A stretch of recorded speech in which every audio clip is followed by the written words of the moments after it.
Hey everyone, welcome to the Eat to Win show where sports nutrition meets peak performance. Get ready for expert insights, real stories, and tips to help you win with every meal. Let's dive in.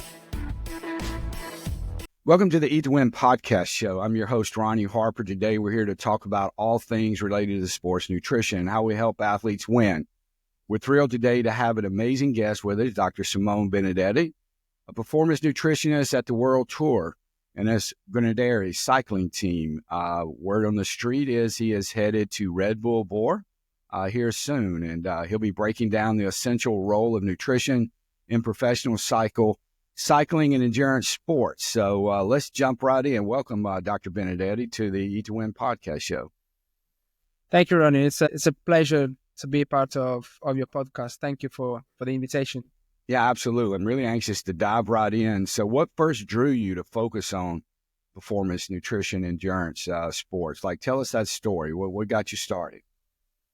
Well, this is a story that might be actually interesting for those aspiring to work in cycling and in general in professional sport. The job that I with Ineos was simply a job that I came across on LinkedIn. And I decided to give my application.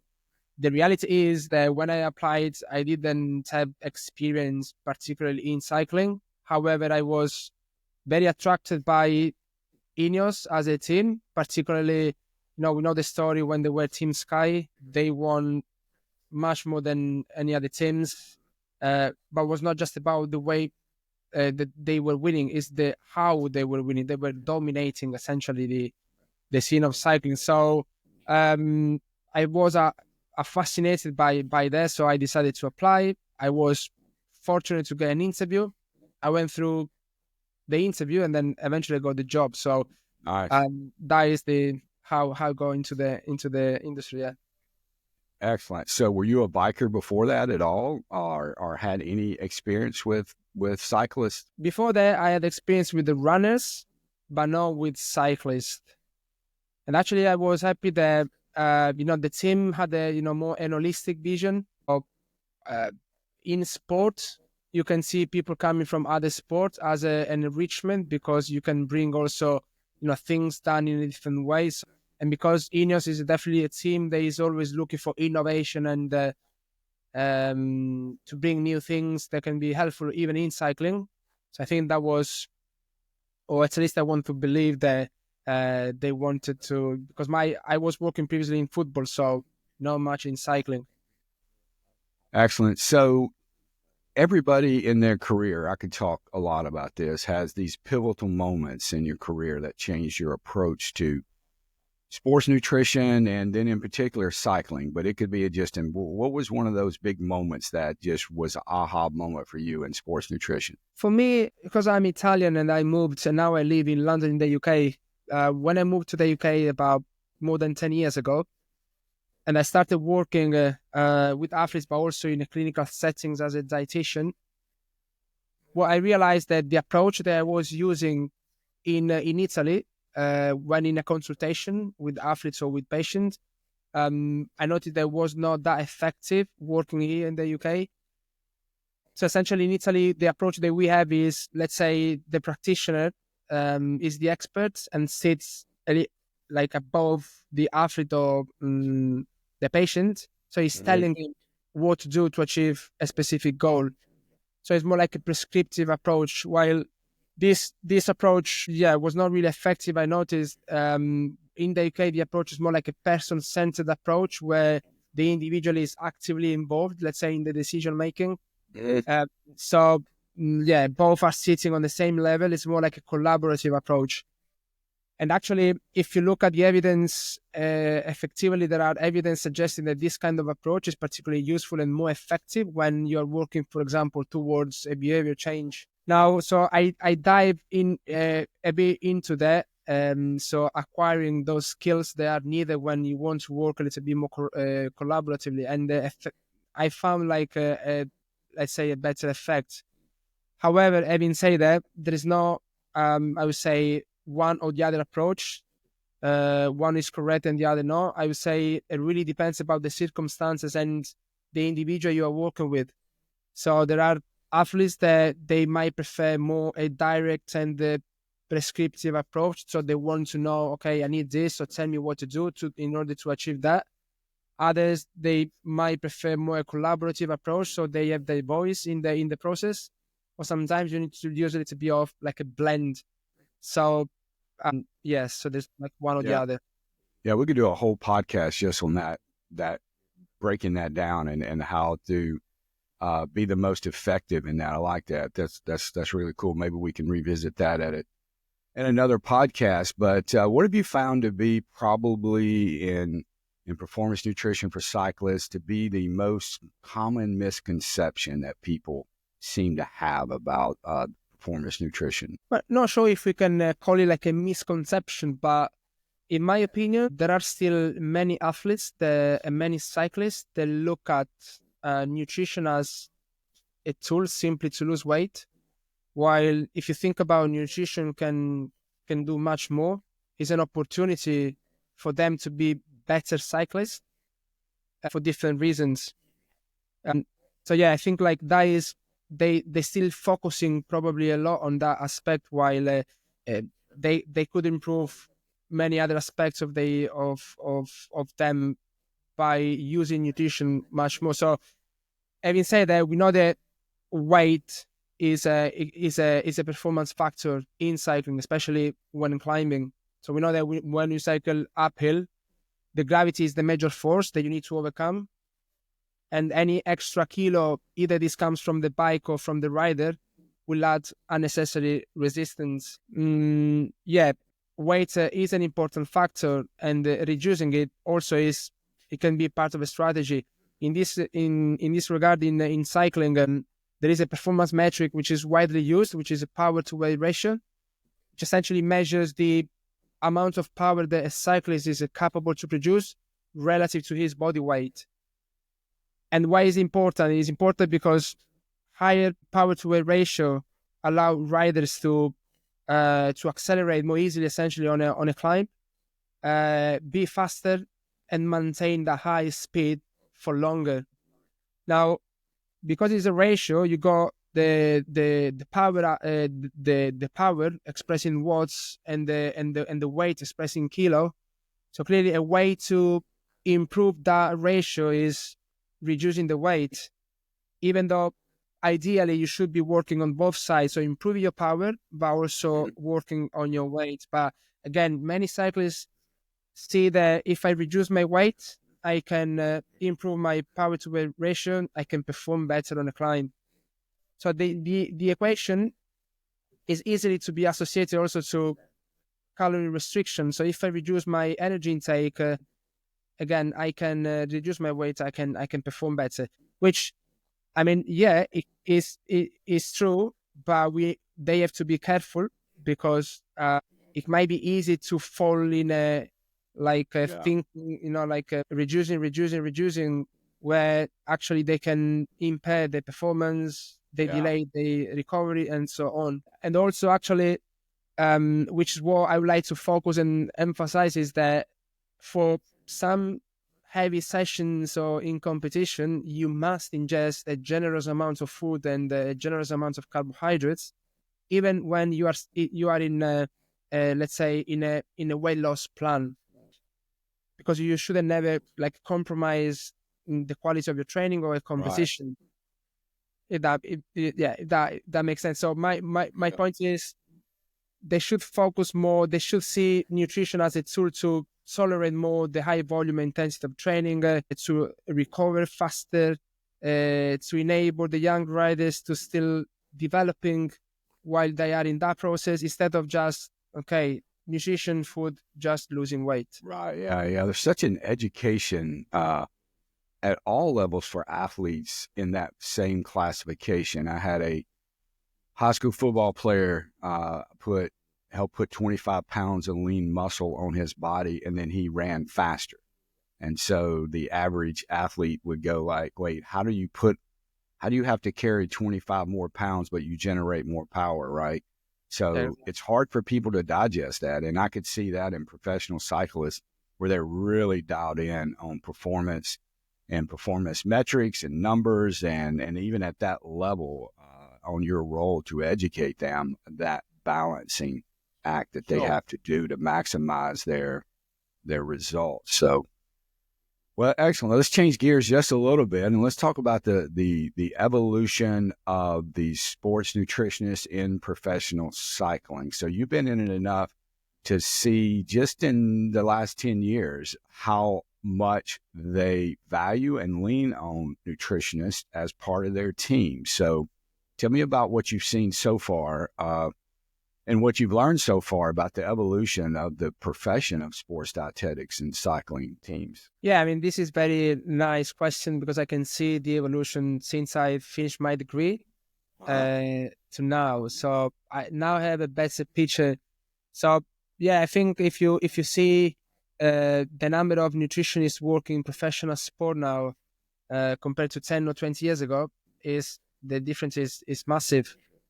Yeah, if you now most of the teams in different disciplines, they have at least one nutritionist working within the team, up to 6-7 nutritionists. Just nutritionists in one team. Clearly, if they have like a big budget. But if you compare this with 10-20 years ago, most of the team, they didn't even have a nutritionist because nutrition, as you know well, was managed by doctors or coaches. And if they were nutritionists, they were definitely like consulting occasionally the team or working part-time.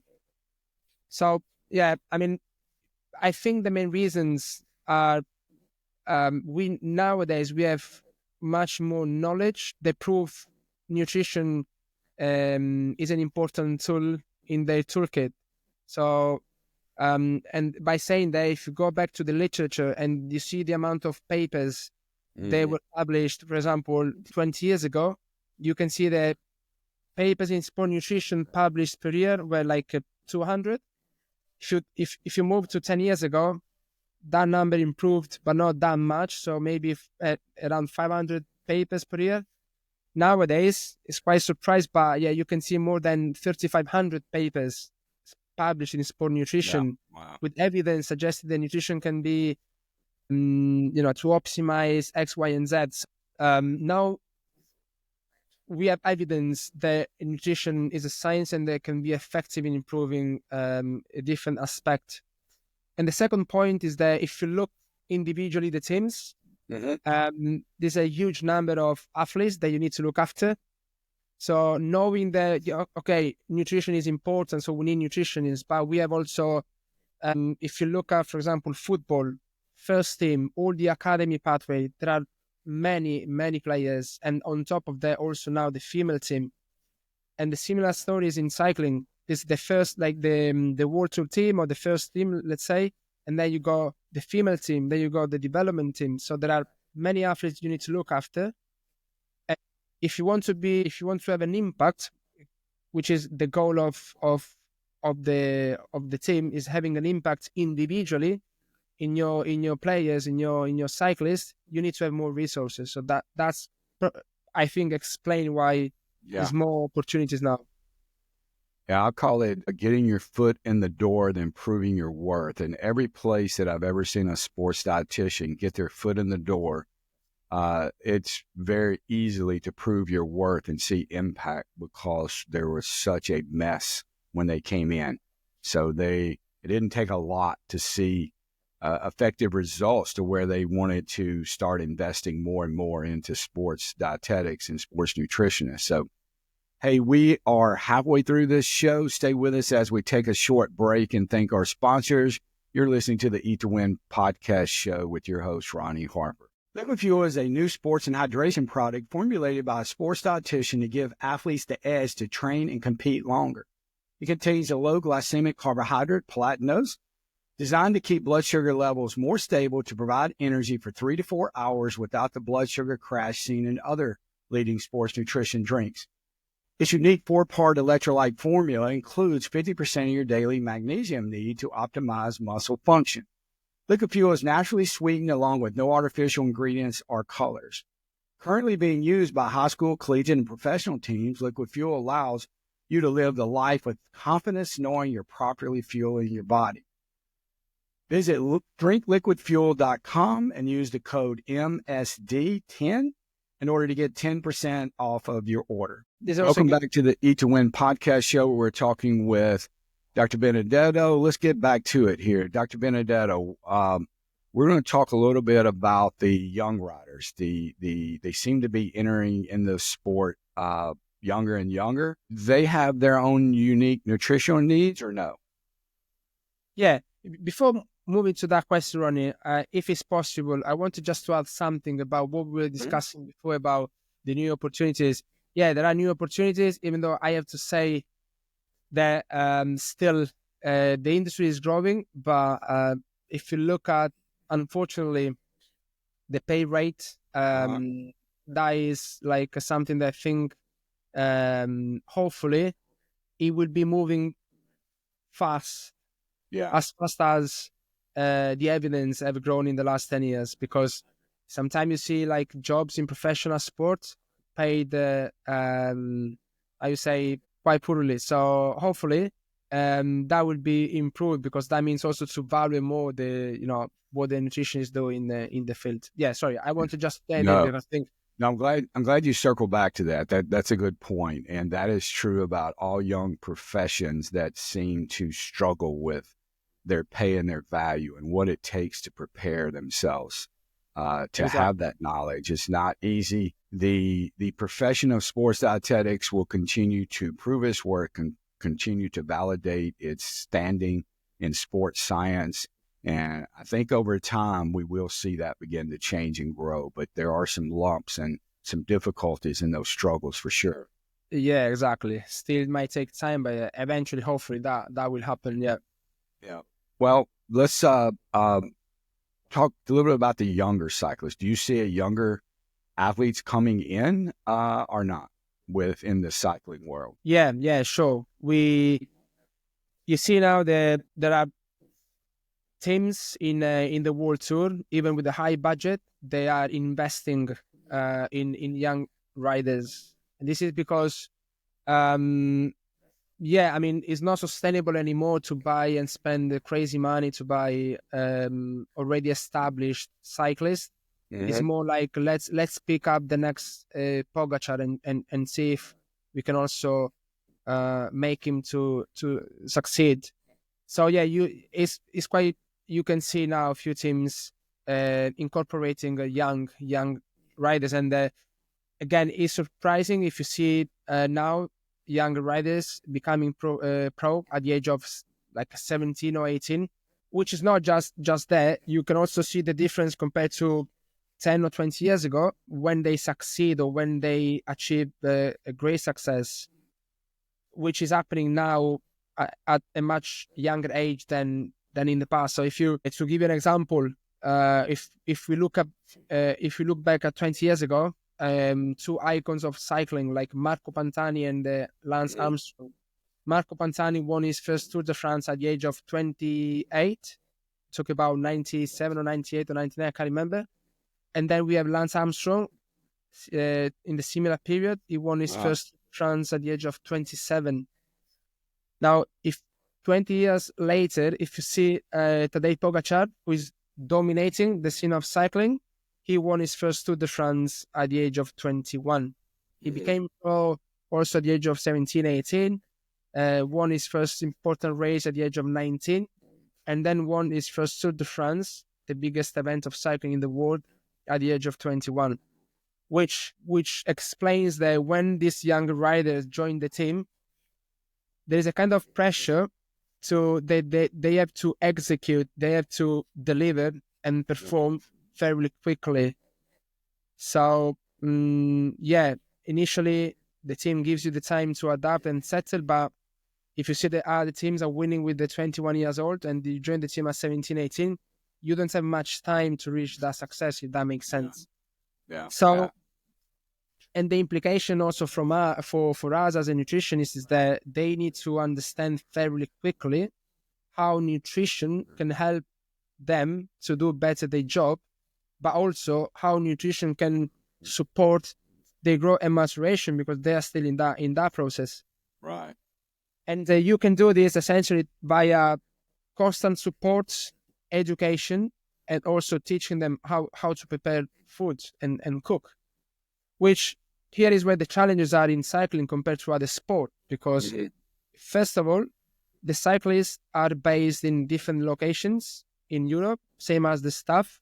So it's not like in football that every player and all the staff live in the same city. So you can go to the training ground, you can run weekly or every 2 weeks or every month a workshop, an education session, whatever.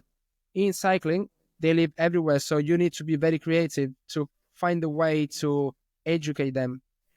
And this is the first challenge.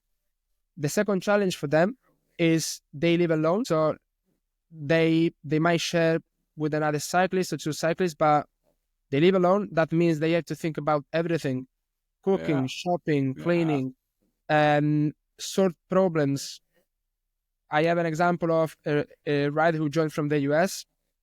So he moved to Europe, and then he needs to think about all these things when the day before he was living with mom and dad.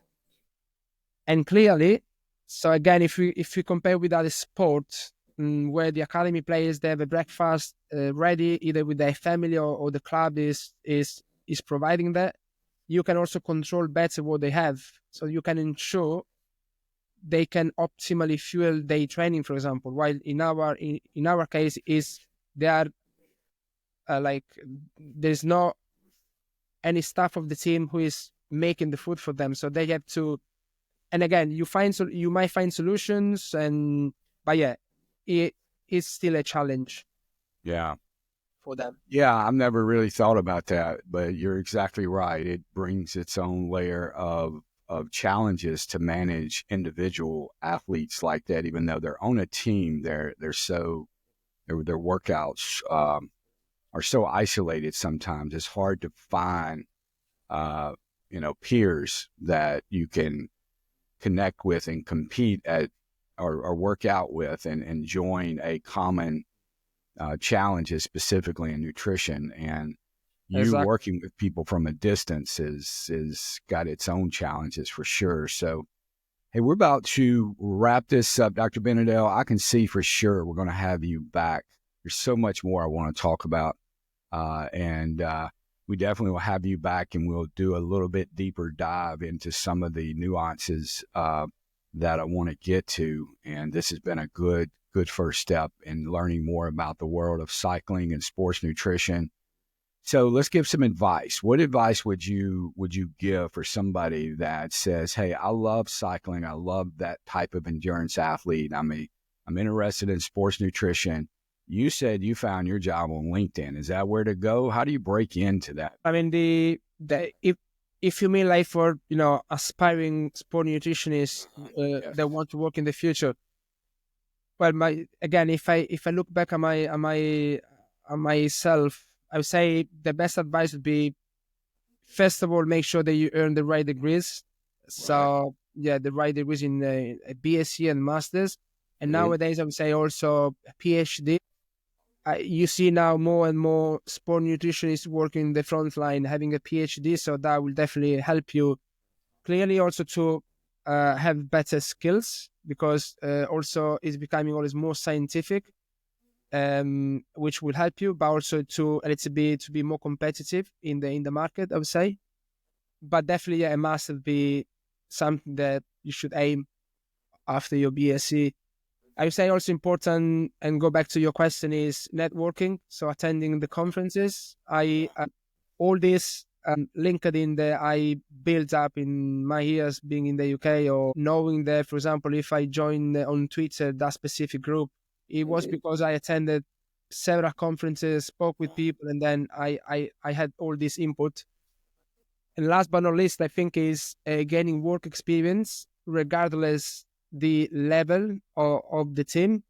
Don't get discouraged if you gain an experience maybe in your local area, because at the end of the day, is a still experience working with athletes, and also that is an additional brick to then build your own house. So I would say, these three will be probably my best advice. Love it. I love it. Hope we have spoken to the young sports dietitian, or anybody that says they are really listening and learning and applying what Dr. Benedetto's advice just gave, because I really think it's spot on. Okay, last question here, where we're rolling into advice to the person that is an actual cyclist. They've hung in here to the end of the podcast. They're really interested in this topic, and now let's speak to the cyclist. Let's boil down, and you get one chance to give a word of advice to a cyclist that says, hey, I really need to dial in on my sports nutrition. Where do I start? What do I focus on? Try to summarize out one piece of advice you would give them on how to dial in on their nutrition to improve their performance. Well, there's a lot of debate. What That's is the a lot. best? Yeah, like I said, like, the debate about what is the best nutrition strategies for endurance sport for cyclists, going Right. from, is it carbohydrates or is more going on low carbs? Is it periodization? I would say if you're like an amateur and you want to just be better, I would say be focusing on the carbohydrates, and this goes from the amateur to the professional. Make sure the main fuel going into your tank is carbs.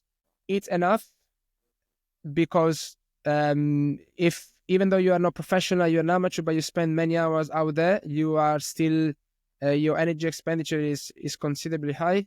So you need to ingest the right amount of food to get better. As I said before, if you want to, at the end of your training session, you want your training session to be with a good quality. So, be better day by day, improving, making those adaptations that you need to feel less fatigue the following time that you go out with the bike.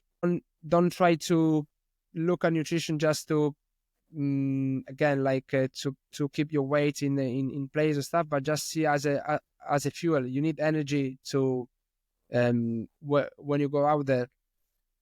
So yeah, I love it. I know that's a loaded question, and there's lots of multiple factors that are involved, as we discussed earlier, but hopefully the young or the cyclists that were listening in on our podcast took away something there. So Dr. Benedetto, where can they find you? Tell us where people can connect if they want to learn more.